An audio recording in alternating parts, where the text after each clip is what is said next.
Lieutenant colonel Edmund Peter المعروف ایڈی 9 جنوری 1929 کو لاہور میں پیدا ہوئے۔ وہ ایک مسیحی والدین کے ہاں پیدا ہوئے۔ ان کا خاندان 1915 میں امرتسر سے آ کر لاہور آباد ہوا تھا۔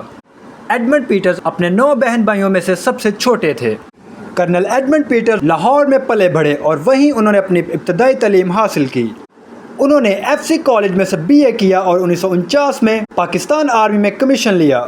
انہوں نے پاکستان ملٹری اکیڈمی میں اپنی تربیت مکمل کی۔ 1965 کی پاک بھارت جنگ میں ان کی تعیناتی 2 FF میں تھی اور یہ یونٹ عملی جنگ میں شریک تھا۔ لیفٹیننٹ کرنل ایڈمنڈ پیٹر 1965 میں میجر کے عہدے پر فائز تھے۔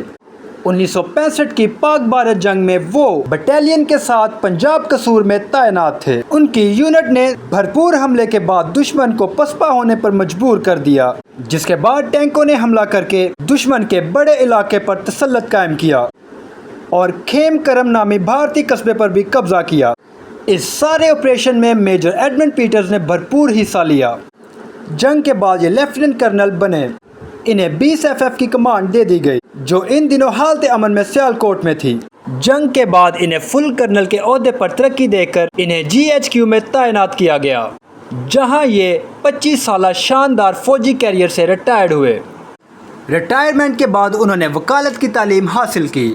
انہوں نے ایسی اعلیٰ پیشہ ورانہ اخلاقی قدروں اور ڈسپلن کا مظاہرہ کیا کہ آج بھی ان کے نام سے ہر سال پیٹرز چیلنج ٹرافی کے نام سے ایک ٹرافی ایسے افسر کو دی جاتی ہے جو اعلیٰ اخلاقی اقدار اور پیشہ ورانہ معیار کا مظاہرہ کرتا ہے۔ وہ ایک روایتی معیاری فوجی افسر تھے۔ معلومات کا قابل اعتماد ذریعہ CRC۔ جڑے رہیں CRC کے ساتھ۔